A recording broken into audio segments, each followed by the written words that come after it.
Good afternoon students. हमने हमारे पिछले वीडियो में कुछ न्यूमेरिकल स्टार्ट किए थे सेकंड चैप्टर के, जो एनसीईआरटी बुक के हैं, और उन्हीं न्यूमेरिकल्स को हम आगे बढ़ाते हैं। नेक्स्ट हमारा न्यूमेरिकल है 11th नंबर, जो है कि 200 वोल्ट के संभरण से, संभरण मींस सप्लाई से 600 पिकोफैरेड के संधारित्र को आवेशित किया जाता है, फिर इसको सप्लाई से वियोजित कर दिया जाता है और एक अन्य 600 पिकोफैरेड के संधारित्र से जोड़ा जाता है जो कि अनावेशित है। इस प्रक्रिया के द्वारा कितनी ऊर्जा का क्षय हो गया? पहले तो क्वेश्चन को समझिए। क्वेश्चन ये कह रहा है कि एक कैपेसिटर है जिसको आपने, कैपेसिटर की कैपेसिटेंस है 600 पिकोफैरेड और उसको हमने किस सप्लाई से जोड़ा है? 200 वोल्ट की सप्लाई से कनेक्ट कर दिया। कनेक्ट करने के बाद क्या किया हमने? उस सप्लाई को हटा दिया, मतलब जो वोल्टेज सोर्स जोड़ा था उसे हमने डिस्कनेक्ट कर दिया। उसके बाद एक दूसरा 600 पिकोफैरेड का एक और कैपेसिटेंस उसमें जोड़ा। जब भी दो कैपेसिटेंस को जोड़ा जाता है तो क्या होगा? उसमें आवेश फ्लो होंगे, लेकिन यहाँ पे दोनों का 600 है ना, तो कैपेसिटेंस दोनों की सेम है, तो चार्ज की वैल्यू में चेंज होगा। जो चार्ज की वैल्यू में चेंज होगा तो इसके मतलब एनर्जी की वैल्यू में चेंज होगा। जो फर्स्ट जो कैपेसिटर्स की एनर्जी डिक्रीज होगी, तो वही एनर्जी डिक्रीज को हमें निकालना है। ठीक है, तो एनर्जी का फॉर्मूला हम यूज करेंगे सबसे पहले half CV² in first condition. तो हम यहाँ लिख देते हैं गिवन। क्या क्या गिवन है कि वोल्टेज सोर्स क्या है, ये V की वैल्यू होगी, और 600 पिकोफैरेड क्या होगा? ये इसकी कैपेसिटेंस की वैल्यू हो गई। तो इससे एनर्जी का फॉर्मूला क्या हो जाएगा? इन फर्स्ट केस एनर्जी कितनी होगी बताइए? एनर्जी का फॉर्मूला अभी मैंने बोला है हाफ CV²। ओके, C और V की वैल्यू पुट करके आप भी निकालिए और मैं भी कैलकुलेट करती हूँ। ठीक है, तो हाफ CV² से जब हम सॉल्व करेंगे तो वैल्यू आ जाएगी half into C is 600, pico means 10⁻⁻12 farad में हो गया ये, और वोल्टेज कितना है? 200 वोल्ट। CV² है तो 200 का स्क्वायर। ठीक है, और सॉल्व कीजिए। Half into 600 into 10⁻⁻12 into 4 into 10⁻⁴। Okay, तो अब आप इसको थोड़ा और सॉल्व करेंगे तो हमारे पास आंसर आ जाएगा 12। और देखो 10 की पावर कितनी होगी यहाँ पर? -12 और प्लस में 4 और 2 6 होगी, तो 12 में से 6 माइनस किया तो -6। तो ये एनर्जी की वैल्यू होगी। ठीक है, इसे हम जूल में शो कर देंगे। अब क्या किया है हमने? एक और कैपेसिटेंस को डिस्कनेक्ट करके एक और कैपेसिटेंस हम इसमें जोड़ देंगे, तो हमारे पास अब टोटल कैपेसिटेंस क्या होगा? तो दोनों संधारित्रों को, मतलब कैपेसिटेंस को हमने क्या कर दिया? जोड़ने पर। ठीक है, तो हमने दोनों कैपेसिटेंस को जोड़ दिया है, तो टोटल कैपेसिटेंस कितना हो जाएगा? C plus C dash.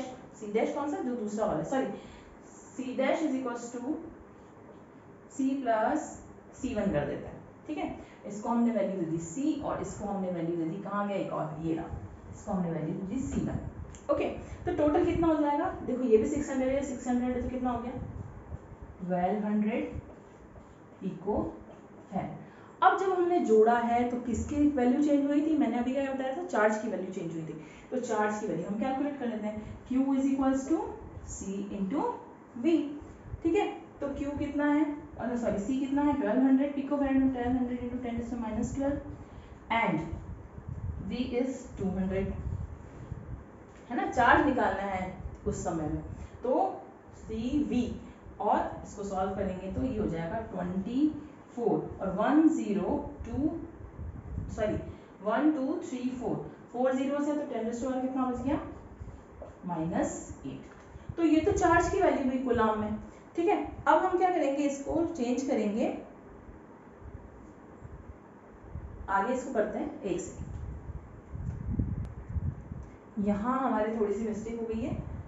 हम फर्स्ट केस पे चार्ज की बात कर रहे हैं ना, तो प्रथम स्थिति में आवेश, है ना, तो हो जाएगा CV। तो C की वैल्यू 600 ही रखेंगे हम यहाँ पे, तो यहाँ पे हो जाएगा 12, है ना। अब क्या करना है? सेकंड वाले केस के लिए हमें कैलकुलेट करना है कि इसमें एनर्जी कितनी होगी। तो फर्स्ट वाले केस के लिए हमने एनर्जी निकाली, सेकंड वाले के लिए भी हम एनर्जी निकालेंगे, half Q² upon C formula रखेंगे, और यही चार्ज जो होगा वो सेकंड वाले केस में भी रहेगा। ठीक है, क्योंकि अब हमने बैटरी हटा दी है। ठीक है, एक बार कनेक्ट करने के बाद बैटरी हमने हटा दिया, सप्लाई को डिस्कनेक्ट कर दिया। तो इन सेकंड केस अगर आप इसका स्क्रीनशॉट लेना चाहते हैं तो पहले स्क्रीनशॉट ले लीजिए, तब तक मैं इसे हटा देती हूँ। तो आगे इन सेकंड केस एनर्जी क्या हो जाएगी, अब ई डैश और इसकी वैल्यू लिखेंगे हाफ क्यू स्क्वायर अपॉन सी। तो अभी हमने क्यू और सी दोनों की वैल्यू कैलकुलेट की है और हमारे पास कितनी वैल्यू आई, क्योंकि half E dash is equal to half into 12 into 10⁻⁸ और सी की वैल्यू कितनी है हमारे पास, वही दी हुई है जो 1200 टोटल चार्ज हो जाएगा यहाँ पे इंटू 10⁻⁻12। तो 12 से 12 कैंसिल हो गया, 1/2 को हम क्या लिख सकते हैं, तो ये हो जाएगा हमारे पास, इसकी वैल्यू हो जाएगी 6, है ना, 6 इंटू 10⁻, सॉल्व कीजिए कितनी बचेगी, यहाँ पे 16 है और यहाँ पे -12 है तो -4। तो ये तो हुई एनर्जी सेकंड केस में। हमें निकालना है ऊर्जा क्षय। ऊर्जा क्षय मतलब ऊर्जा में कितनी कमी आएगी, है ना, तो हो जाएगा E माइनस ई डैश। अब आप लोग खुद से भी कैलकुलेट कर सकते हैं कि अब एनर्जी में कितना डिफरेंस आया है, जितना E की वैल्यू है उसमें से ई डैश को माइनस करना है। तो हमारे पास था 12 into 10⁻⁻4 minus 6 into 10⁻⁴ is equal to 6 into 10⁻⁴ joule. तो ये हो गया हमारा डेल ई, है ना, हमने निकाली ना वैल्यू, तो ये किसकी होगी, डेल ई की वैल्यू होगी।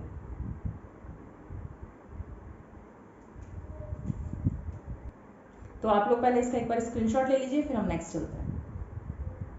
चलिए अब करते हैं हमारा नेक्स्ट न्यूमेरिकल, जो कि है कि अगर मूल बिंदु पर एक 8 माइक्रोकूलम का आवेश है, -2 × 10⁻⁹ कूलम के एक छोटे आवेश को P P003 से बिंदु R 069 से होकर बिंदु Q 040 तक ले जाने में किया गया कार्य परिकलित कीजिए। अब सबसे पहली बात तो ये कि ये कौन सा फील्ड है, इलेक्ट्रिक फील्ड है, और इलेक्ट्रिक फील्ड कंजर्वेटिव फील्ड होता है, संरक्षित क्षेत्र होता है। और संरक्षित क्षेत्र में आप भले कितने ही बिंदुओं से अपना, जो हमने एक बनाया भी था इसके लिए कि किया गया कार्य जो होता है वो पथ पर निर्भर नहीं करता, जैसे इस तरीके से है। अब यहाँ मूल बिंदु पर जैसे कोई था तो उसे एक बिंदु से दूसरे बिंदु तक, यहाँ तक जैसे मैं लेके जा रही थी तक, ठीक है, और यहाँ पर R पॉइंट कोई बीच में है, तो अगर मैं भले इधर से ले जाऊँ, चाहे ऐसे ले जाऊँ, चाहे कैसे भी ले जाऊँ, तो वो पाथ पर डिपेंड नहीं करता है ना। तो इसका मतलब इस R बिंदु का तो यहाँ कोई मतलब है ही नहीं, ये सिर्फ कंफ्यूज करने के लिए दिया हुआ है। तो अब करेंगे कैसे, तो हमने कोऑर्डिनेट सिस्टम में पढ़ा था कि हम डिस्टेंस कैसे निकालते हैं। जैसे ये 003 सेंटीमीटर है, तो इसकी हमको किससे डिस्टेंस निकालनी पड़ेगी, 000 मतलब मूल बिंदु से डिस्टेंस निकालनी है। तो हमने एक डिस्टेंस फॉर्मूला पढ़ा था जो कि था √x1 - x2 का whole square plus y1 - y2 का whole square plus z1 - z2 का होल स्क्वायर, या फिर आप x2 - x1 का whole square plus y2 - y1 का होल स्क्वायर भी कर सकते हैं, क्योंकि स्क्वायर है इसलिए उस पर कोई फर्क पड़ेगा नहीं स्क्वायर करने में। तो जनरली हम यूज़ करते हैं, सबसे पहले एक बार वापस आप क्वेश्चन समझ लीजिए कि एक ओरिजिन से एक पॉइंट, एक चार्ज है जो 8 माइक्रोकूलम का है और इसे हम उठा के कहीं लेकर जा रहे हैं, point P two point Q, और बीच में एक पॉइंट और आ रहा है R, तो हमें निकालना है वर्क डन, ठीक है, कितना कार्य किया गया। तो ये निकालने के लिए हम सबसे पहले निकालेंगे कि डिस्टेंस कितनी होगी, 0 से ले रहे हैं तो हम पहले निकालेंगे कि OP कितना होगा, OP डिस्टेंस कितनी होगी। तो OP डिस्टेंस होगी √ फॉर्मूला वही x1 - x2 का होल स्क्वायर, y1 - y2 का होल स्क्वायर, z1 - z2 का होल स्क्वायर। तो हमारे पास P के कोऑर्डिनेट्स क्या है, यहाँ देखिए ध्यान से 003, P विल बी 003, और O के कोऑर्डिनेट्स क्या हो जाएंगे 000। अब देखो 0 - 0 का होल स्क्वायर, 0 - 0 का होल स्क्वायर, 0 - 3 का होल स्क्वायर, -3 का स्क्वायर करेंगे तो 9 हो जाएगा, तो लिख देते हैं, है ना। तो 0 स्क्वायर प्लस 0 स्क्वायर प्लस 0 - 3 का whole square, and this will be equal to again 3 centimetre. Centimetre को मीटर भी चेंज कर देते हैं, 3 × 10⁻² मीटर। अच्छा, अगर आपको फॉर्मूला ध्यान में नहीं रहता है, डिस्टेंस फॉर्मूला मैं यहाँ लिख देती हूँ, this is distance formula which I use here, √x1 - x2 whole square, y1 - y2 whole square plus z1 - z2 whole square. This is the distance formula which I used here. Okay, अब इसी तरीके से हमें distance निकालनी है next कि are Q कितना होगा, तो सिमिलरली वही क्यू ओ क्यू कितना होगा, क्योंकि हम इस पॉइंट से एक पॉइंट से दूसरे पॉइंट तक लेके आ रहे हैं तो दोनों की डिस्टेंस कितनी है, तो फॉर्मूला फिर से वही लगाते हैं 0 0 0 से, ये हो जाएगा 0 का स्क्वायर प्लस 0 माइनस 4 का स्क्वायर प्लस 0 का square, again this is 4 centimetre, क्योंकि 4 का स्क्वायर 16 करेंगे फिर अंडर रूट करेंगे तो फिर से वही वैल्यू आएगी, ठीक है। तो ये गया 4 सेंटीमीटर, 4 इंटू 10⁻⁻2 मीटर। अब ये तो हो गई डिस्टेंस की बात, अब हमें निकालना है वर्क डन। वर्क डन को फिर से उल्टा लेके चलते हैं, W is equal to Q into V. हमारा फॉर्मूला क्या था, आपको याद होगा, W is equal to Q into V. Q मतलब चार्ज, चार्ज की वैल्यू हमारे पास ये है, वी हमें निकालना है कि पोटेंशियल कितना होगा, है ना। तो वर्क डन निकालना है, इसके पहले हम वी निकाल लेते हैं, तो Vp, तो value of Vp is equal to K Q upon R and value of VQ is equal to again K Q upon R. यहाँ पे मैं लिख देती हूँ R1 और यहाँ लिख देती हूँ R2, ये हो गया R1, ये हो गया R2, ठीक है। और जो चार्ज हम लेकर जा रहे हैं उसकी वैल्यू भी रख देते हैं, है ना। तो अगर मैं W डायरेक्ट कैलकुलेट करूँ तो उसकी वैल्यू कितनी हो जाएगी हमारे पास, एक सेकेंड,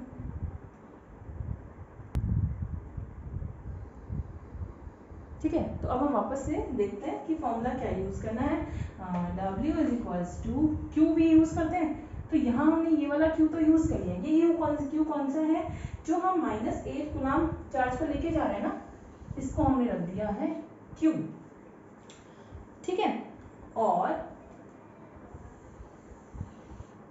ये हो जाएगा हमारा क्यू डैश, ठीक है, क्योंकि ये तो ओरिजिन पे रखा हुआ ही है, तो इसके कारण जो पोटेंशियल होगा हमने ओरिजिन से इसलिए तो डिस्टेंसेस निकाली है, तो हम फॉर्मूला यूज कर लेंगे क्यू डैश इनटू कहां से कहां लेकर जा रहे हैं, P से Q तक, है ना, तो ये हो जाएगा VQ माइनस VP। अब इसे हम डायरेक्ट फॉर्मूले में फाइनल इसी में वैल्यूज रख लेते हैं ताकि हमें प्रॉब्लम नहीं आएगी, पहले हम इनको कैलकुलेट करते हैं फिर वैल्यू रखते हैं, उससे अच्छा ये रहेगा कि हम डायरेक्ट इसी में वैल्यू रखें। तो कितना हो जाएगा, what is the value of Q dash here, -2 into 10⁻⁻9 coulomb, VQ is K, है ना, तो K देखो दोनों में है, Q देखो दोनों में है, बस चेंज किया R1 और R2, तो मैं KQ भी कॉमन लेती हूँ, K की वैल्यू की 9 इंटू 10⁻9 और Q की वैल्यू कितनी दे रखी है 8 माइक्रोग्राम, 8 माइक्रो मीन्स 10⁻⁻3, ओके। अब चेंज किसका है, KQ तो 1/R1 माइनस 1/R2, तो 1/4 माइनस 1/3, ठीक है। तो आप लोगों की मैथ्स वैसे ही बहुत अच्छी है, इसे आप सॉल्व कीजिए, तो हमारे पास आंसर, मैं डायरेक्ट फाइनल आंसर देती हूँ 1.22, ओके। चलो चलते हैं अब हमारे नेक्स्ट क्वेश्चन की तरफ। नेक्स्ट क्वेश्चन है 13 क्वेश्चन, बी भुजा वाले घन के प्रत्येक शीर्ष पर Q आवेश है और इस आवेश के कारण घन के केंद्र पर विद्युत क्षेत्र तथा विद्युत भव का परिकलन कीजिए। मतलब हमें इसमें क्यूब दिया हुआ है और क्यूब के हर एक वर्टेक्स पे, हर एक शीर्ष पर एक एक चार्ज रखा हुआ है क्यू, और उस चार्ज क्यू के कारण हमें क्या निकालना है, उसके सेंटर पे इलेक्ट्रिक फील्ड और इलेक्ट्रिक पोटेंशियल कैलकुलेट करना है। फॉर्मूला सिंपल है, पोटेंशियल का के क्यू अपॉन आर और इलेक्ट्रिक फील्ड इज के क्यू अपॉन आर स्क्वायर। लेकिन यहाँ पर हमें साइड दी हुई है, अपने जो क्यू की साइड कितनी दी हुई है, बी। अब हम बनाते हैं सबसे पहले क्यू, ये हुआ हमारा क्यू इस तरीके से,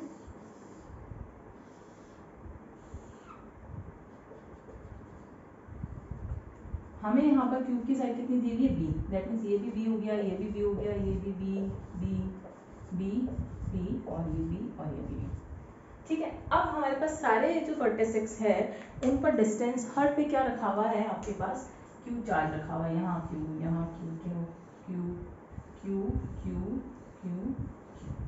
अब हमें कहीं ना कहीं तो हमें क्या मानना पड़ेगा, ओरिजिन मानना पड़ेगा, मूल बिंदु मानना पड़ेगा, तो ये सब चार्जेस कितने हो गए, ये क्यू, ये भी क्यू क्यू क्यू, तो टोटल कितने चार्जेस हो गए हमारे पास, 8 क्यू चार्जेस हो गए, है ना, 8 चार्जेस हो गए, क्योंकि 8 वर्टेक्स है, हर वर्टेक्स पर एक चार्ज है। अब हम इसे मानते हैं जैसे ओरिजिन, ये हो गया हमारा ओरिजिन। सबसे पहले हमने क्या फॉर्मूला बोला वी के लिए, तो भव के लिए पोटेंशियल के V is equal to K Q upon are, है ना। क्यू हमें पता है कि एक कांस्टेंट है और आर की वैल्यू हमें निकालनी है। तो आर की वैल्यू कैसे निकालेंगे, जैसे ये है, ठीक है। अब इसमें यहाँ से आप देखिए ये बी बना हुआ है, ये इसका सेंटर हमने माना, तो इस कॉर्नर से उस क्यूब के एक कॉर्नर से दूसरे कॉर्नर तक की पूरी की डिस्टेंस कितनी होगी, है ना। अब यहाँ से यहाँ तक आप मेजर कीजिए। अच्छा, आप क्यूब को कैसे मान सकते हैं, जैसे हमारा एक रूम है ना, और रूम कैसा है, बिल्कुल ट्यूब शेप में है, मतलब लंबाई और चौड़ाई इसकी पूरी बराबर है, वो वाला। अब हम एक कोने से, रूम के एक कॉर्नर से डायगोनली जो सेकंड जो कॉर्नर तक है उस तक की डिस्टेंस निकालना चाहेंगे, है ना। तो वो कैसे निकालेंगे, देखिए। तो हम क्या करेंगे, इसमें यहाँ से हमें पूरा रूम का वहां से लेके यहाँ तक कुछ डायगोनल होता है किसी रूम का, उस दोनों डायगोनल की डिस्टेंस निकालनी होती है। तो क्या निकालेंगे, इसके जो कोऑर्डिनेट्स होंगे, अगर हम इस वाले की बात करें तो वो क्या हो जाएगा, बी बी एंड बी, ठीक है। तो 0 0 0 से बी बी बी तक की डिस्टेंस क्या होगी, अंडर रूट, हमारा वही फॉर्मूला जो हमने अभी अभी यूज किया था। तो यहाँ मैं नाम दे देती हूँ ए, और ये जो डायगोनल पॉइंट है A C, so the distance between A C is equal to, और जो सेंटर जो है ना ओरिजिन वो यहाँ है, ठीक है, ये ओरिजिन है उस क्यूब का, ठीक है।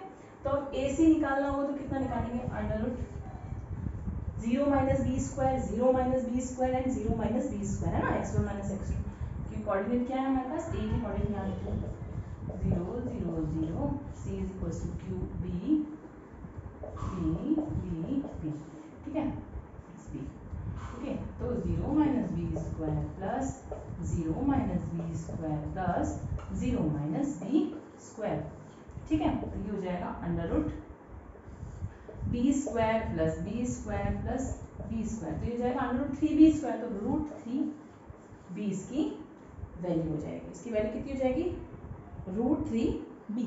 अब हम ये कह रहे हैं कि सेंटर पे हमें निकालना है, हमें तो डिस्टेंस ये वाली निकालनी है ना, इस पॉइंट से ओ से लेके सी तक। तो ओ सी कितना हो गया, so O C will be half of A C, that means root 3/2। तो अगर हमारे पास अब AC आ गया तो बस अब सिंपल है, हमें क्या कैलकुलेट करना है, potential V is equals to V, potential किसके कारण होगा, ये सब चार्जेस के कारण होगा, 1 2 3 4, इसलिए तो हमें सिमिलरिटी के लिए सेंटर बीच में लिया। तो अब सबकी डिस्टेंस कितनी होगी, OC जितनी होगी, है ना। तो ये हो जाएगा 8 चार्जेस, इसलिए 8 into K Q upon R is equals to 8 into K is 9 into 10⁻9 into Q, value of q is q and r is root 3/2 into b। तो इसे आप जब सॉल्व करेंगे तो हमारे पास आंसर आ जाएगा 4q अपॉन, इसके यहाँ पर हम k की वैल्यू ये वाली नहीं रखकर 1/4 एप्सिलॉन नॉट रखेंगे, तो वैल्यू हो जाएगी 1/4 एप्सिलॉन नॉट, ठीक है। तो ये हो जाएगा 4 2 जा 8 and 2 and 2 4, तो this value is 4q upon b by epsilon naught, b by epsilon naught root 3, ठीक है। तो ये तो हुआ पोटेंशियल की वैल्यू जो हमें कैलकुलेट करनी है। अब हमें नेक्स्ट चीज इसमें से क्या कैलकुलेट करनी है, इसमें हमें कैलकुलेट करना है कि इलेक्ट्रिक फील्ड कितना होगा। तो अब थोड़ा सा आपको इमेजिन करना है इसका टोटल इलेक्ट्रिक फील्ड कितना आएगा। देखो यहाँ से अगर एक चार्ज यहाँ है तो एक चार्ज यहाँ भी है, दैट मीन्स इसके फोर्स की डायरेक्शन होगी इधर, इसके फोर्स की डायरेक्शन होगी इधर, क्योंकि पॉजिटिव की तरफ ही, पॉजिटिव से हमेशा दूर की तरफ डायरेक्शन होती है ना, क्योंकि उसकी देने की टेंडेंसी होती है, मैंने आपको पहले अच्छे से समझा रखा है। तो अपोजिट डायरेक्शन होने के कारण सारे चार्जेस एक दूसरे के कारण बनने वाले इलेक्ट्रिक फील्ड को जीरो कर देंगे, ठीक है। So the electric field due to this cube is E will be 0, okay.